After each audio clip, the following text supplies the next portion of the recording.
నమస్తే అండి. మనం ఈరోజు చెప్పుకోబోయే టాపిక్ ఏంటంటే ఫేస్ వాష్ గురించి. Male and female. మగవారి ఫేస్ వాష్ సాధారణంగా మందమైన నూనె చర్మానికి సరిపోయేలా ఉంటాయి.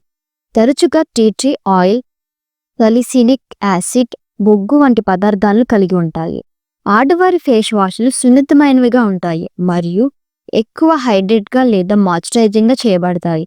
కొన్ని ఫేస్ వాష్లు మగవారు, ఆడవారు ఇద్దరికి సరిపోతాయి. కాబట్టి చర్మ రకానికి సరిపోయే దాన్ని ఎంచుకోవడం ముఖ్యం. మగవారి ఫేస్ వాష్లో ఉండే పదార్థాలు ఏంటంటే టీ ఆయిల్, సాలిసిలిక్ యాసిడ్, బొగ్గు, గ్లైకోలిక్ యాసిడ్.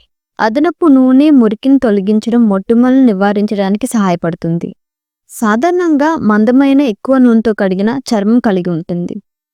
ఆడవారి ఫేస్ వాష్ దగ్గరికి వస్తే సిరమైడ్లు, విటమిన్ సి, గ్లిజరిన్, రెటినోల్ సున్నితమైన చర్మానికి శుభ్రపరచడం, మాయిశ్చరైజింగ్ చేయడానికి అనువుగా ఉంటుంది. సాధారణంగా సన్నని సున్నితమైన చర్మంకి సరిపోతుంది. మరీ ముఖ్యంగా ఏంటంటే ఎంచుకోవడానికి కొన్ని పరిగణనలు తీసుకోండి. మీ చర్మం జిడ్డుగా పొడిగా ఉందా అని తెలుసుకోండి.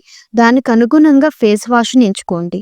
మీ చర్మ రకానికి సరిపోలని ఫేస్ వాష్లు చికాకు కలిగించవచ్చు. కాబట్టి మీకు అవసరమైన పదార్థాలతో కూడిన ఫేస్ వాష్ను ఎంచుకోవడం ముఖ్యం. కొన్ని ఉత్పత్తులు మగవారు, ఆడవారు ఇద్దరికి సరిపోతాయి. ఉత్పత్తి టేబుల్కు తనిఖీ చేసి మీ చర్మానికి సరిపోయే దాన్నే ఎంచుకోండి. నా ఛానల్ని ఎవరైనా కొత్తగా విజిట్ చేసి ఉంటే ఒక సబ్స్క్రైబ్ చేయండి.